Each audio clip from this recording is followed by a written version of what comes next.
نظر بد، کالا دھاگا، نظر بد کی خوفناک رات۔ کالا دھاگا نہیں پہنایا تو نظر لگ گئی۔ رات کے 2 بج رہے تھے۔ گاؤں کی گلیاں سوئی ہوئیں، بس کہیں دور سے کتوں کے بھونکنے کی آواز آ رہی تھی۔ زینب چارپائی پر بیٹھے علی کو سینے سے لگائے بیٹھی تھی۔ علی کا چہرہ گلابی، آنکھیں بند، سانس ہلکی ہلکی، کمرے میں بس ایک ہلکی سی لالٹین چل رہی تھی جس کی روشنی میں زینب اپنے بیٹے کے گال سہلا رہی تھی۔ دروازے پہ ہلکا سا کھٹکا ہوا۔ زینب نے چونک گئی، اس وقت کون آ سکتا ہے؟ جیسے ہی دروازے کے پاس جا کر دیکھا، دروازہ کھولا تو سامنے نصرت کھڑی تھی، گاؤں کی ایک خوبصورت عورت، لیکن دل میں حسد، جلن اور اچھی نظر نہیں رکھتی تھی، کسی کے مال، کسی کی اولاد اور کسی کی چیز پر۔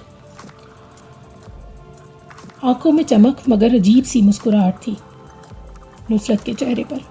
زینب، سنا ہے تمہارا بیٹا تو جیسے چاند کا ٹکڑا ہے، دکھاؤ ذرا۔ زینب کے قدم رک گئے، دل میں ہلکا سا ڈر، مگر پھر سوچا شاید بس دیکھنے آئی ہو۔ اس نے آہستہ سے بیٹے کو چہرہ اس کے سامنے کیا۔ نصرت نے گہری ٹکٹکی باندھ کر بیٹے کو دیکھا، پھر کہا، ہائے کمال ہے، تمہارے گھر میں اتنا خوبصورت بچہ۔ زینب نے کہا، ماشاءاللہ کہو۔ ہاں ماشاءاللہ، لیکن وہ ماشاءاللہ ایسی تھی جیسے لفظ ہونٹوں سے نکل گئے ہوں بس، مگر دل میں کچھ اور ہی تھا نصرت کے۔ زینب کو لگا جیسے اس لمحے کمرے کی ہوا بوجھل ہو گئی۔ رات کے 3 بجے علی نے اچانک چیخ چیخ کر رونا شروع کر دیا۔ پہلے ہلکا رویا، پھر تیز، پھر جیسے کوئی اسے تکلیف دے رہا ہو۔ زاروں کا تار رونے لگا، پھر اسے بخار چڑھ گیا۔ دودھ پلایا تو اسے الٹی ہو گئی، پھر اس کی الٹیاں شروع ہو گئیں۔ زینب ڈر گئی۔ زینب نے قرآن پاک پڑھا، دم کیا، پانی پلایا، اسے سلانے کی کوشش کی، مگر اس کا رونا اور بے چینی کم نہیں ہوئی۔ صبح ہوتے ہی زینب نے اسے گاؤں کے حکیم صاحب کے پاس لے کے گئی، انہیں دکھایا۔ انہوں نے کہا، یہ بیماری نہیں، یہ نظر ہے، یہ ایسی نظر ہے جو دل سے دی گئی ہے۔ زینب کا دل کانپ گیا۔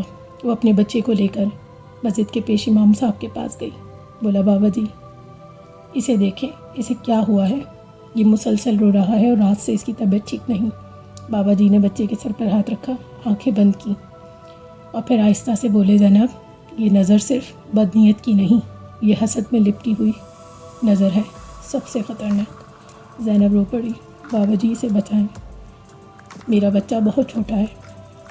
بابا جی نے گہری سانس لی، قرآن کی آیات پڑھی، بچے کو دم کیا، پھر جیب سے ایک کالا دھاگا نکالا اور علی کے ہاتھ میں باندھتے ہوئے کہا، بیٹی اللہ کا ذکر ہر نعمت کی حفاظت ہے، اگر اللہ کو یاد نہ کرو تو دنیا کی سب سے قیمتی چیز بھی لمحوں میں مٹ سکتی ہے۔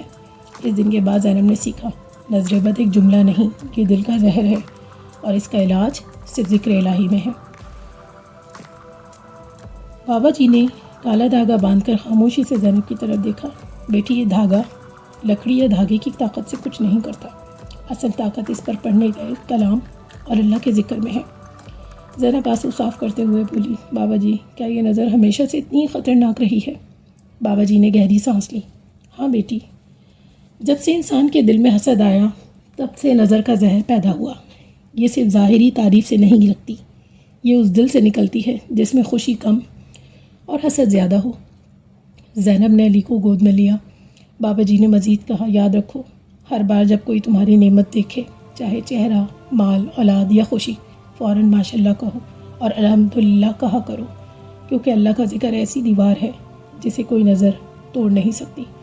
اس دن کے بعد زینب نے فیصلہ لیا، وہ اپنے بیٹے پر نظر رکھنے والوں ہر آنکھ کو اللہ کے حصار میں دے گی اور ہر تعریف کے جواب میں کہے گی، یہ سب اللہ کا کرم ہے، الحمدللہ۔ کالا دھاگا آج بھی علی کے ہاتھ میں ہے، مگر اب زینب جانتی ہے کہ اصل حفاظت دھاگے میں نہیں، اللہ کی یاد میں ہے۔ کہانی پسند آئی ہو تو ہمارے channel heart touching story by کوکو کو سبسکرائب کرنا مت بھولیے گا۔ کوکو کو دیجیے اجازت، اللہ حافظ۔